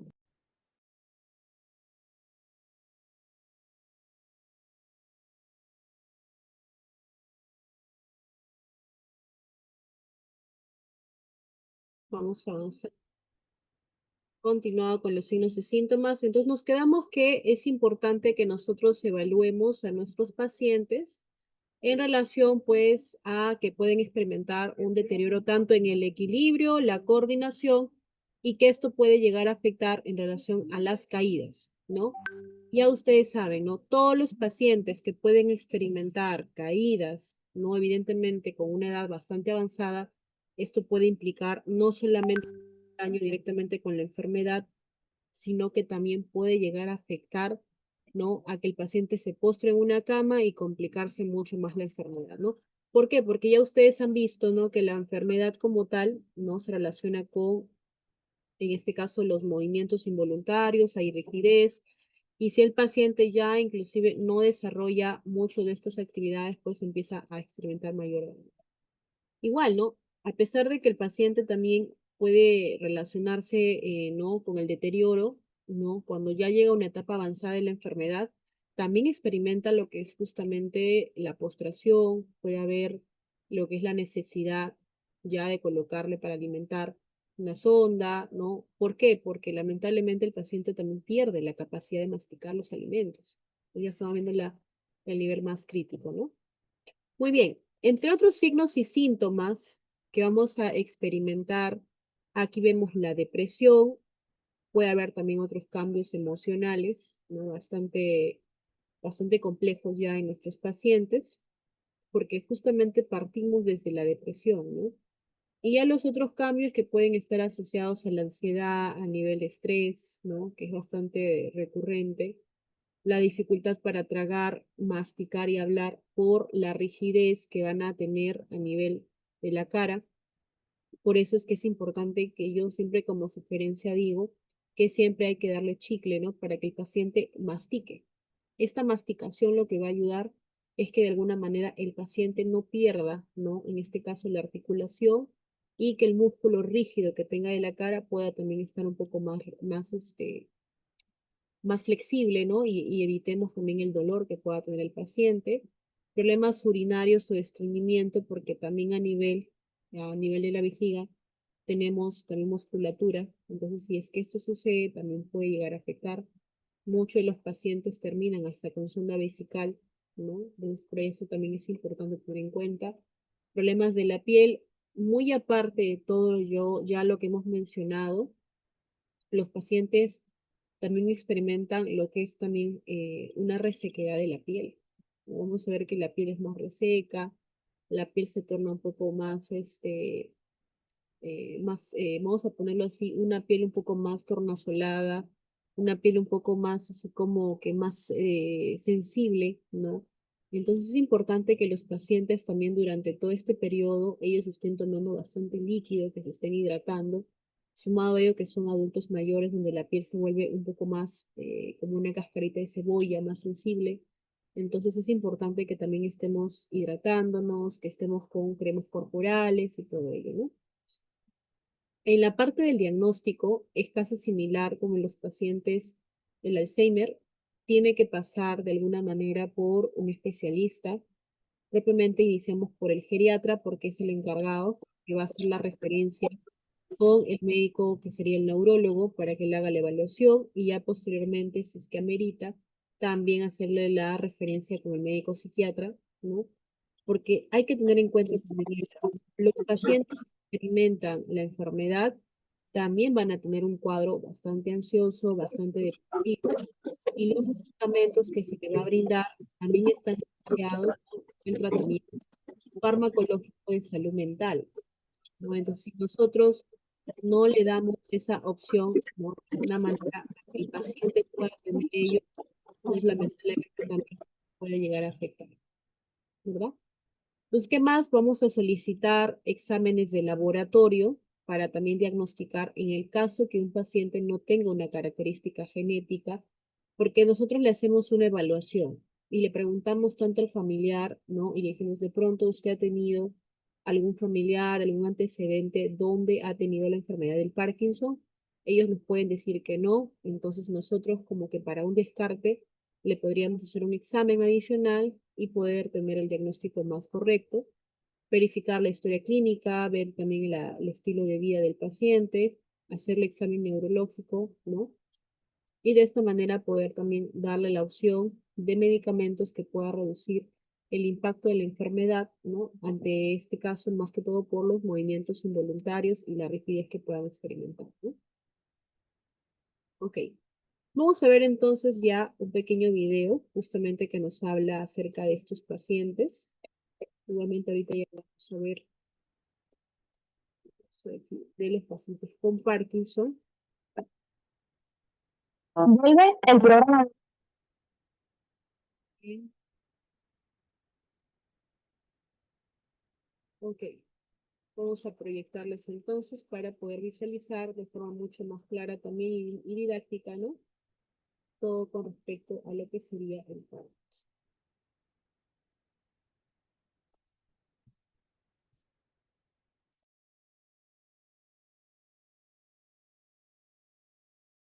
No es una enfermedad difusa del todo el tejido cerebral.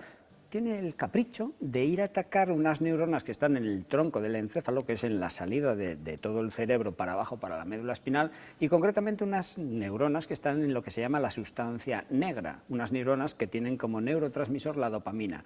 Claro, cuando esas neuronas se ven atacadas, ese ataque hace que la dopamina en el cuerpo disminuya. Esa dopamina en el cuerpo es muy necesaria, luego vamos a ver por qué. Porque nos va a causar ciertos síntomas. ¿Qué síntomas? Ustedes no tienen por qué saberlo, salvo que tengan algún enfermo en casa, pero sí que pueden fijarse en los famosos que han padecido Parkinson, porque fíjense, los famosos que han padecido Parkinson, hay famosos que lo han padecido, ahí lo tienen, Michael J. Fox, el del Regreso al Futuro, lo ha padecido de muy joven, pero ya en una etapa más añosa lo ha padecido Cassius Clay, el boxeador, que es el que está ahí con la pajarita, o Katharine Hepburn. Ya ven que Los rasgos son bastante característicos. La facie se les queda mímica, tienen trastornos en el movimiento, es decir, el tema del Parkinson viene muy vehiculado a la función motora de las neuronas. Vamos a hacer un esquema, vamos a dejarnos de tanto papel cuché, de tanto famoso, y vamos a ir a hacer un esquema a la pizarra, que ya saben que es lo que a mí me gusta, para conseguir que ustedes entiendan todo este concepto, porque además es complicado, porque claro, ustedes me ven empezar a bombardear. Neuronas, neurodegenerativo, dopamina, acetilcolina, sustancia negra, tronco del encéfalo, y pueden empezar a decir, ¿de qué habla este? Vamos a hacer un pequeño esquema. La idea es, cerebro, el tronco del encéfalo, que es esta zona de aquí, esto sería el cerebro de toda la vida, pues nosotros, en esta parte, si nosotros hacemos un corte, tenemos una estructura tal que así, que es así como una estructura en V invertida. Pues aquí hay un grupo de neuronas, en los dos lados, que es la sustancia negra, que es la que se afecta en el Parkinson. Y fíjense si es caprichoso el Parkinson, que va a por estas. El resto, sí, el resto también las afecta un poco. De hecho, luego el Parkinson ya lo veremos que acaba evolucionando hacia una demencia que abarca más áreas de las funciones superiores. Pero el inicio es este. Por lo tanto, la clave es, ¿ustedes saben qué función tiene la sustancia negra? Pues la sustancia negra tiene una función motora, es decir, no es de sensibilidad, sino de movimiento del cuerpo, y además inhibitoria. Esto es clave porque así sabremos por qué se producen los síntomas del Parkinson. Imagínense ustedes, yo voy a dibujar conceptualmente una pierna. Esta sería la parte ósea. Por aquí tendríamos la musculatura anterior, por ejemplo el cuádriceps, y por aquí tendríamos la musculatura posterior. Los voy a rotular así para que se vea que son músculos. Gracias a que estos dos músculos tienen tono muscular, es decir, no están flojos y pendulantes, sino que están contraídos pero no a tope, gracias a eso y al equilibrio entre los dos contrayéndose a la vez, no nos caemos. Esa es la manera de tener tono muscular y de mantenernos en bipedestación. Todo eso se regula por unas neuronas que estimulan, es decir, unas neuronas que también vienen de ahí arriba, pero no nos vamos a ocupar de ellas, que llevan acetilcolina, y que voy a poner un más porque estimulan, y las que sí nos interesan, que son las neuronas que tienen la dopamina, que son las que vienen de la sustancia negra, y que lo que hacen es inhibir. Es decir, que imagínense, esto es un poco complicado, por eso necesito que ustedes se concentren, que están de normal muy concentrados. Si nosotros tenemos tono muscular y la parte que inhibe el exceso de tono muscular no la tenemos, fuera dopamina, Parkinson, ¿qué resultado tendremos? Al perder la inhibición, esto va a aumentar mucho.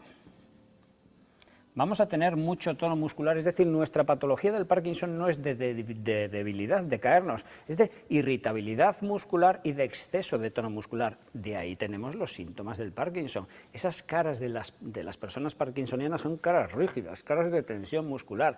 Su musculatura está tensa, de hecho, muchas veces es muy difícil movilizarlos. Y además tienen un fenómeno positivo neurológico en cuanto a motórica, que es el temblor. Les tiemblan las manos. Entonces, ahora vamos a ver los síntomas, pero ustedes quédense muy bien con tres conceptos, que es esta sustancia negra, que es un grupo de neuronas, esta función inhibitoria y esa pérdida de función inhibitoria. Porque entendiendo esto, ya entendemos el Parkinson completamente. Normalmente suele parecer por ahí, además es un temblor muy típico que las familias con un paciente con Parkinson lo suelen ver muy rápido. ¿Por qué? Porque es un temblor de manos, no es un temblor de pies, no es un temblor de párpado, no es un trismus de la cara que como los conejos, no, es de la mano. Y además es muy típico de la mano que sea un temblor, no es un temblor rápido, es un temblor lento, como va a la mitad del segundo, y es muy típico de estos dos dedos, de la pinza, de tal manera que se describe como un temblor de contar monedas. Es decir, el paciente parkinsoniano suele estar así. ¿Pero qué pasa? ¿Que está todo el día contando monedas como si fuera muy rico? No, porque es un temblor de reposo. Es decir, que cuando al paciente que está con temblor yo le doy un bolígrafo, ya no tiembla. ¿Por qué? Porque ya está haciendo algo con la mano. Ese temblor es, si le quito el bolígrafo, vuelve otra vez a tener ese temblor. Ese temblor es la función irritativa que estaba inhibiendo la dopamina y que ya no la inhibe y por eso se le produce el temblor. La marcha del parkinsoniano es muy típica. ¿Por qué? Porque también tenemos el problema. ¿Ustedes por qué se ponen en marcha? Porque tienen la función de los músculos de delante y de detrás de la pierna y van relajando y contrayendo uno y otro alternativamente. ¿Qué les pasa si ya no pueden relajarlos? Si no pueden relajarlos, tenemos el problema de la marcha del parkinsoniano. Primera faceta de esa marcha. Empiezan muy lento a ponerse en marcha, porque como están muy tensos, ponerse en marcha cuando uno está contraído es complicado. Además, empiezan con pasos muy pequeños. De hecho, y me voy a poner de perfil, ellos necesitan inclinarse hacia adelante. ¿Para qué? Ah, bueno, mejor, lo están viendo. El enfermo con Parkinson se inclina hacia adelante, ¿para qué? Para tirarse un poco hacia adelante y empezar a caminar. De tal manera que el símil es como si los pies persiguieran a la cabeza. Pasinos muy cortinos con la cabeza adelantada. Y además otro signo que también tiene la marcha parkinsoniana, que lo ven ahí en los dibujos, es que los brazos no van acompasados con el cuerpo, es decir, los brazos van delante y parados, de tal manera que es una marcha muy típica. Cuando al paciente con Parkinson, esto es inicial porque luego suelen perder el sentido del equilibrio y se caen, pero cuando conseguimos que no se caiga, si le decimos a la persona con Parkinson que se detenga, le cuesta detenerse. ¿Por qué? Por lo mismo, porque como está en modo robot, está caminando muy tensa, para detenerse necesita más tiempo, necesita más pasinos. Entonces la idea es esa, si ustedes detectan ese tipo de marcha, acompasada con el temblor y con esa rigidez, porque otro fenómeno muy típico del parkinsoniano es, si yo estoy explorando una persona con Parkinson y le hago poner la mano así, normalmente al poner la mano así, yo le podría mover la mano con un movimiento gradual. Pues el movimiento de la persona, así sería el movimiento normal de exploración. Lo ven que es gradual, que va de milímetro en milímetro.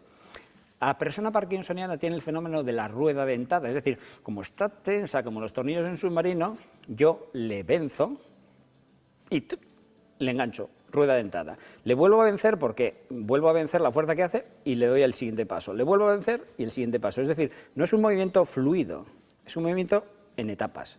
Eso también nos quiere decir que todo ese sistema inhibitorio está fallando y que al estar fallando nosotros podemos tener un Parkinson por debajo.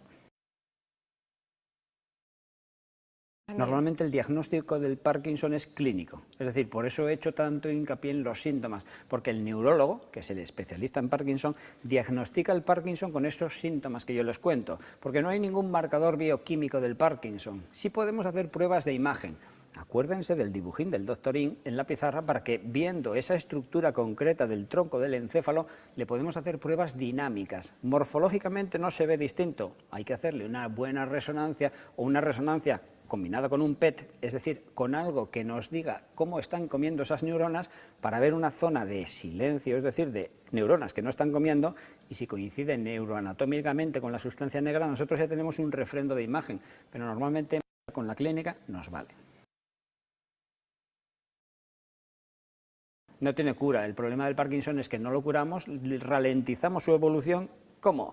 Si falta dopamina, tenemos que meterle en el cuerpo dopamina. Le damos levodopa por fuera, le damos bromocriptina, que por un mecanismo inverso también genera dopamina, o le hacemos otro tratamiento sintomático.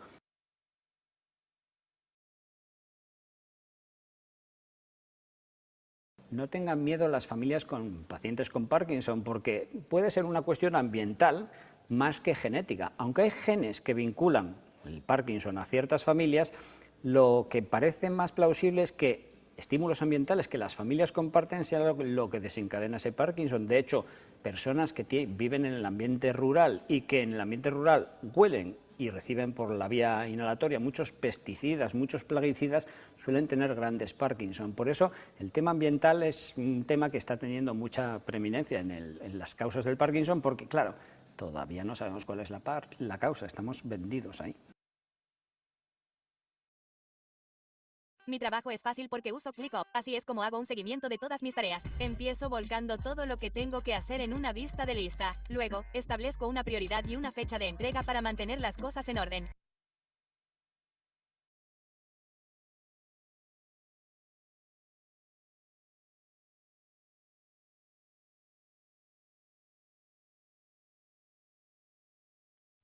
Muy bien, entonces ya hemos podido observar un poco más como modo de resumen, ¿no? En relación a la enfermedad lo que sería para nosotros el Parkinson. Vamos a nuevamente proyectar la pantalla. Vamos a dejar de compartir por aquí.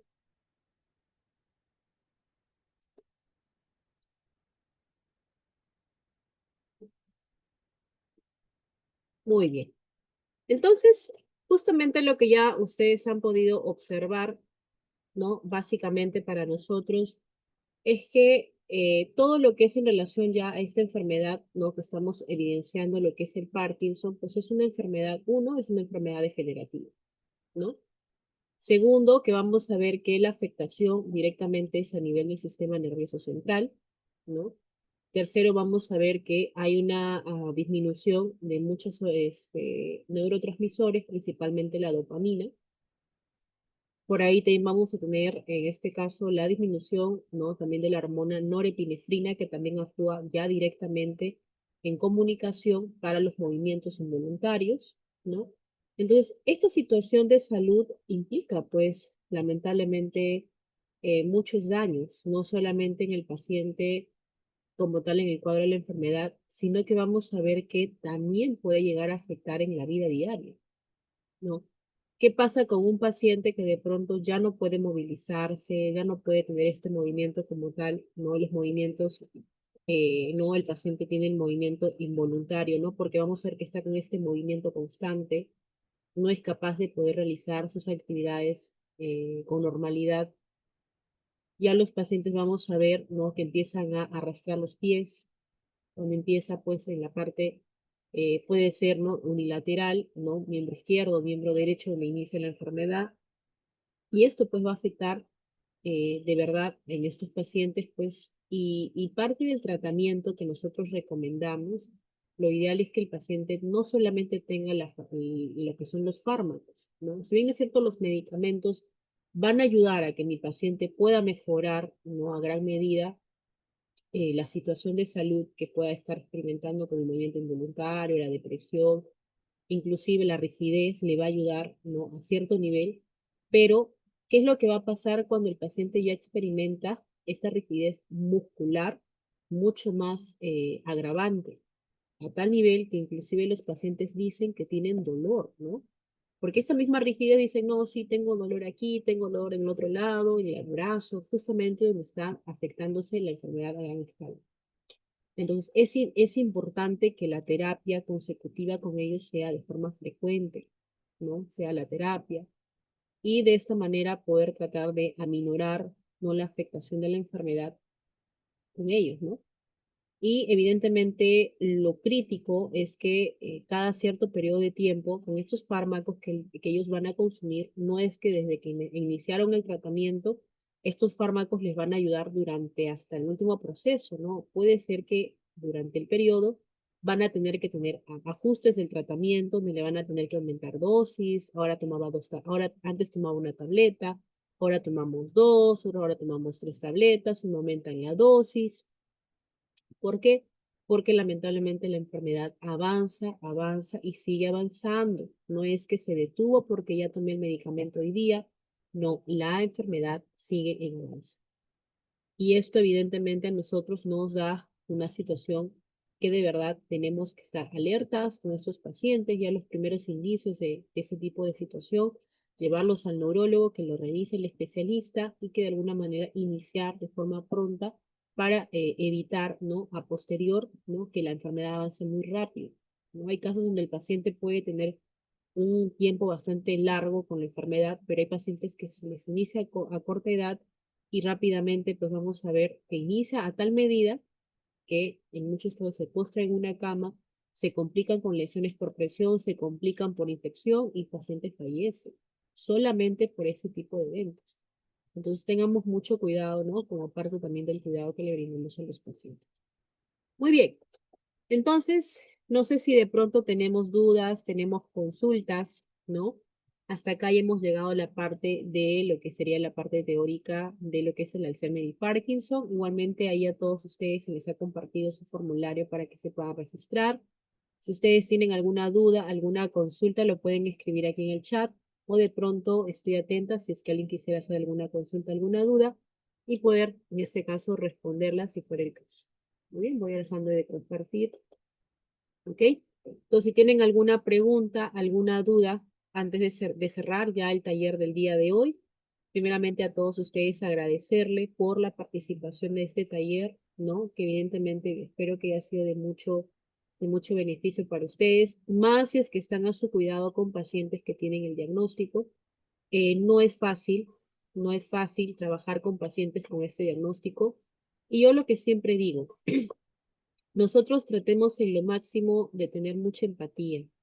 Esos comportamientos que ellos muchas veces tienen no lo hacen por un tema de porque nos quieren hacer daño, sino que es parte de la enfermedad, ¿no? Y que evidentemente nosotros tenemos que dar este acompañamiento. Y como yo siempre digo, si el paciente tiene un comportamiento inclusive como un delirio, empieza a alucinar, a ver cosas, nosotros hagámosle simplemente la secuencia, no le demos la importancia a tal situación, porque eso también puede llegar a afectarles a ellos mismos. Entonces simplemente es darle la continuación, ¿verdad? La enfermedad, decirle sí, no pasa nada, todo tranquilo, y eso es lo que va a ayudarles en gran medida para ellos. Ok, muy bien, no sé si alguno de ustedes tuviera alguna consulta, alguna duda antes del cierre del taller del día de hoy. Si ustedes tuvieran una consulta, duda, pueden de pronto abrir su audio o pueden colocarlo también en la parte del chat antes del cierre del taller del día. ¿Ok? Estoy atenta. Miss, una consultita, buenos días. Yo tengo una hermana de 74 años y por lo que he entendido, el Parkinson es hereditario. ¿Ella también lo podría tener? Sí, claro, ¿cómo estás? Muy buenos días. Claro que sí. Hay un alto porcentaje, no te puedo decir al 100% que lo vaya a tener, pero esto qué es lo que a mí me da a conocimiento. Si yo ya tengo un familiar con antecedente con la enfermedad diagnosticada, hay un porcentaje bastante alto de que pueda tener la enfermedad. Entonces, ¿eso a qué me conlleva? A que de alguna manera yo tenga un mayor cuidado de mi salud, por ejemplo, consumiendo alimentos saludables, consumiendo frutos secos, porque mayormente pacientes de este nivel tienen que consumir más frutos secos, no maní, no pasas, sino otros frutos secos como guindones, pecanas, que son más saludables, porque lo que necesitamos aquí es fortalecimiento de lo que es omega 3, omega 6, de pronto tener una vida libre, de preferencia sin alcohol, sin tabaco, porque esto de alguna manera puede también activar como tal la enfermedad, y eso es importante también recalcarlo, y evidentemente haciéndote siempre pues unos controles, si ya está experimentando pequeños dolores, molestias, incomodidades, hacer un tipo de evaluación lo más pronta posible con un neurólogo especialista que le cuente el caso y que le diga, mira, yo tengo mi familiar que ha tenido la enfermedad y de pronto quisiera saber, ¿no? Si es que yo también podría tener como algún examen adicional. Si es muy joven, es muy probable que todavía no inicie, pero si ya estamos entre los 50, 60 años, o mayormente entre esta edad de 45, 50 años, es importante que ya vayamos evaluando posibles eventos posteriores. Y eso implica pues un mayor cuidado de la salud. Pero sí, hay un bastante elevado. Ah, ya.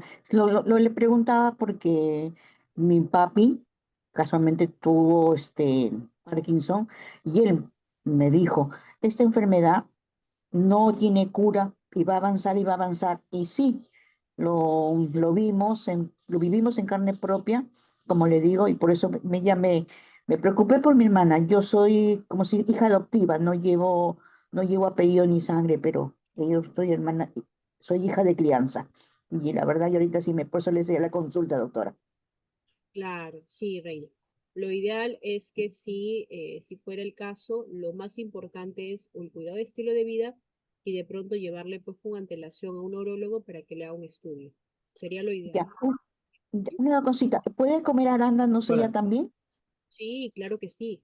Todo lo que Ya. sea saludable, inclusive si ustedes consumen frutas, consumen alimentos que tengan alto contenido para eliminar lo que son radicales libres o para que actúen como un oxidante que es el arándano, evidentemente, es en gran medida pues una ayuda bastante eficaz. Y si consume a esto aceites como el aceite de oliva o por ejemplo el pescado, pero principalmente pescados que tengan más omega 3, omega 6, como por ejemplo la anchoveta o el jurel o la caballa, o de por sí también podríamos mencionar también aquí algunos frutos secos que también lo pueda consumir, que pueden ser los guindones, pueden ser las pecanas, pueden ser también en este caso Creo que también tenemos el maní no lo recomiendo mucho porque tiene mucha grasa y tampoco las Almendras, almendras, claro, almendras también, ¿no? Siempre en pequeñas cantidades, como siempre, y si también la nuez claro. puede, sería en gran medida muy bueno como parte del estilo de vida, ¿no? Claro que sí. Ya, Licenciada, doctora. buenos días. Licenciada, Muchísimas buenos gracias. días. ¿El consumo, el uso y abuso de de las drogas afecta tanto al Parkinson como al Parkinson más que todo? Ya, ¿te refieres al consumo de medicamentos farmacológicos o qué tipo de consumo? Porque como dices, drogas, Drogas, como la cocaína, como claro.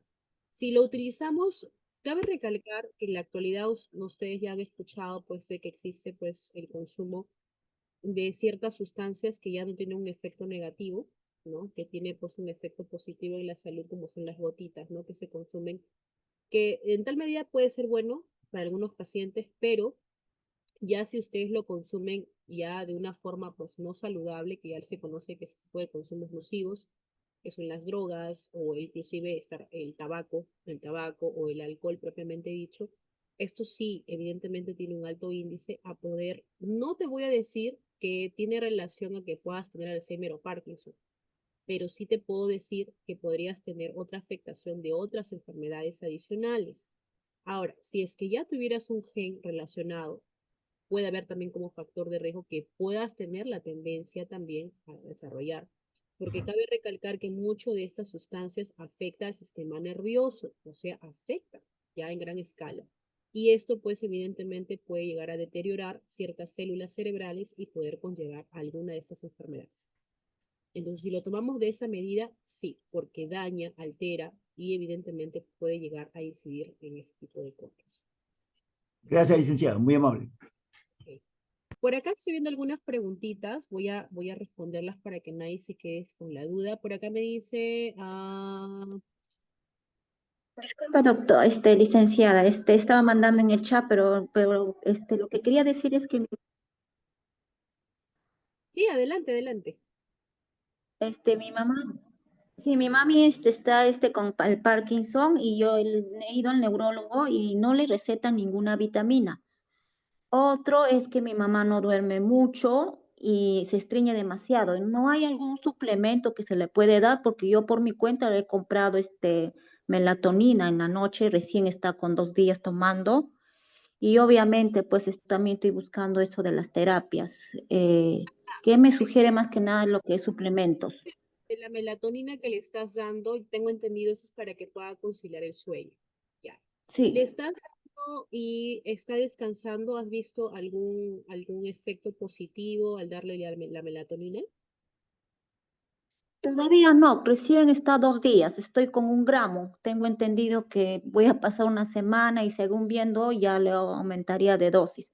Cosa que yo no estoy de acuerdo con darle clonazepam, diazepam o alprazolam, ¿no? Tiene efectos también. Prefiero la melatonina porque anteriormente he probado con hierbas, valeriana, manzanilla, pero no hace efecto. Es que ya en el Y caso por de eso pregunta, cuadro bastante no, sigue. complicado. Ya. Ahora, como primera medida, lo que te podría recomendar, porque ya en un paciente con Parkinson sabemos bien que son cuadros de rigidez muscular, está relacionado con la parte muscular, lo que le podrías dar en este caso sería el neurobión, ¿no? Que viene en presentación de inyectables, que tú lo vas a encontrar, creo que te vienen 3 en una cajita que le puedes colocar, o bien uno cada 15 días, que vienen inyectable, o de pronto también le puedas comprar solamente la vitamina B12, ¿no? Que también le puede ayudar con un diclofenaco que actuaría también como un relajante muscular. Tú lo compras en la presentación de Neurobio y te viene ya pues combinado con el medicamento o como Dexa Neurobion que también no habría ningún problema. ¿Por qué? Porque al tener la vitamina B12 esto va a ayudar a fortalecer la parte de la musculatura y también ayudar a que el paciente pueda aminorar este tipo de dolores musculares, sabiendo que los pacientes con Parkinson que experimentan la rigidez se asocia bastante con dolor muscular. Entonces, esto puede ayudar a minorar mucho también en el paciente. Ahora, si tú puedes conseguir un profesional que te asista con la parte de la terapia de forma consecutiva, no sé, cada 15 días, no sé, cada 3 veces por semana, sería lo ideal, porque esto le va a ayudar a tu paciente, ¿no? A que pueda nuevamente recuperar la movilidad y disminuir la rigidez muscular y el dolor asociado ya a lo que nosotros le podemos dar como parte de vitamina. Eso sería por parte de la vitamina y la parte de la terapia. Sí es importante, sí es importante. Ahora, en el caso de lo que es un medicamento para el sueño, ya le estás dando lo que es la melatonina, que sí es bueno, ya, pero sería bueno que vayamos viendo, como me dices, recién la has iniciado a dar de forma natural, no tiene un efecto negativo en la salud. Probamos estos días cómo le va y si evidentemente ya le ayuda a regular el sueño, sería lo ideal, ¿no? Pero sí sería bueno que sumes a esto un neurobión, que es lo que te puedo recomendar, y aparte lo que sería la terapia que sí o sí debería tener, sí o sí, pacientes diagnosticados. Ok, muy bien. Ay, no, el consumo Gracias. Disculpa, con el magnesio, magnesol, esas cosas. eso puede ayudarle, creo que para más que todo para el tema del estreñimiento. Si no está evacuando, no está yendo al baño, claro que le puedes dar, no hay ningún problema para regular un poco la flora. Porque también como nosotros sabemos, también hay una situación ahí de musculatura y eso también hace que no funcione adecuadamente en el movimiento del peristaltismo a nivel estomacal y todo es un proceso, ¿no?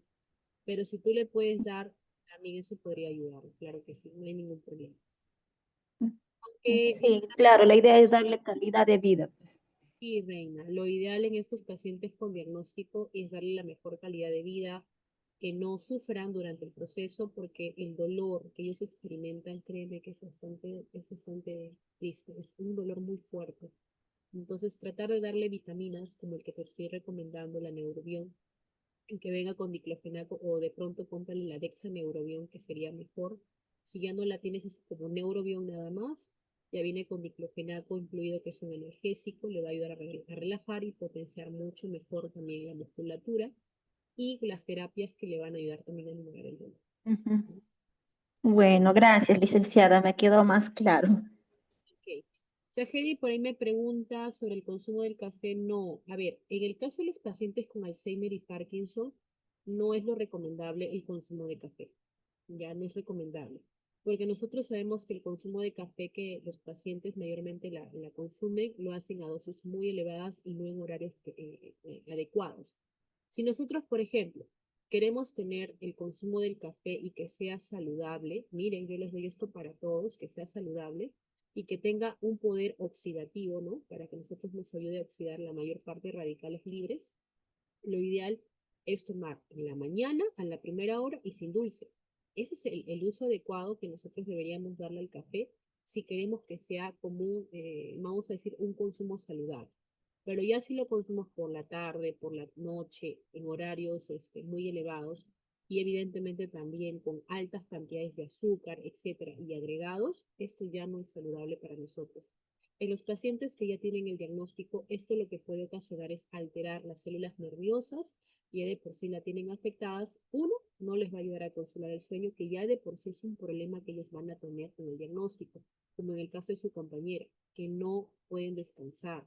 ¿Por qué? Porque sus neuronas están alteradas, ¿no? Entonces, ese tema del descanso nosotros tenemos que cuidar bastante.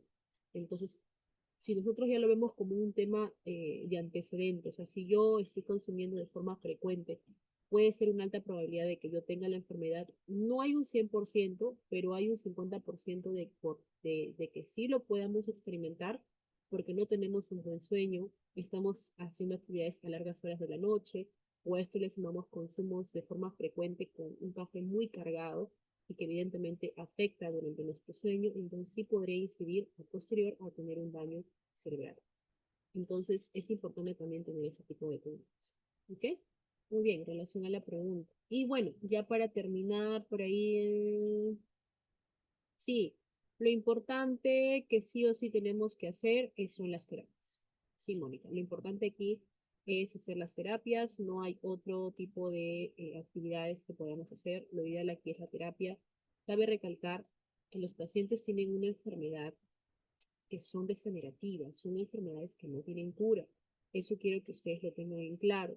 Pero sí con la terapia, los cuidados que nosotros le vamos a dar a nuestros pacientes, vamos a minorar el impacto de la enfermedad y que no sea muy, muy drástico para ellos. Entonces es importante que sí o sí le damos el seguimiento con las terapias. Si le damos vitaminas, hay que darle vitaminas, ¿no? Que sería lo ideal, como en el caso que les recomendé el Neurobión, ¿no? Que es lo ideal. Y si no la pueden comprar como Neurobión, compren, no importa, una vitamina B12 que viene en una ampolleta, o la cobalamina, que así viene en su presentación, más un diclofenaco intramuscular cada 15 días y puede ayudar mucho también sumado a esto con las terapias, el estilo de vida, una alimentación con alto omega 3, omega 6, frutos secos, y créanme que esto va a ayudar a mejorar también el estilo de vida, mejorar la flora intestinal para que no experimente el estreñimiento, y todo eso se suma pues para que el paciente pueda lograr una mejor calidad de vida. Entonces todo eso es importante para que el paciente pueda sentir al menos mejoría en su salud física, pero claramente nosotros sabemos que la enfermedad va a seguir avanzando adicionalmente a de que lo que él tome sus medicamentos que le ayuda a reducir los movimientos involuntarios, sí, pero la enfermedad sigue avanzando. Así que eso hay que también tenerlo en cuenta. ¿Ok?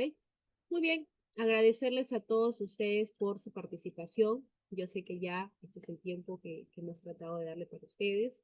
Esperemos que haya sido de mucho agrado y de mucha utilidad para todos ustedes si tienen un paciente, un familiar o de pronto a su cuidado, ¿no? Un paciente con estos diagnósticos.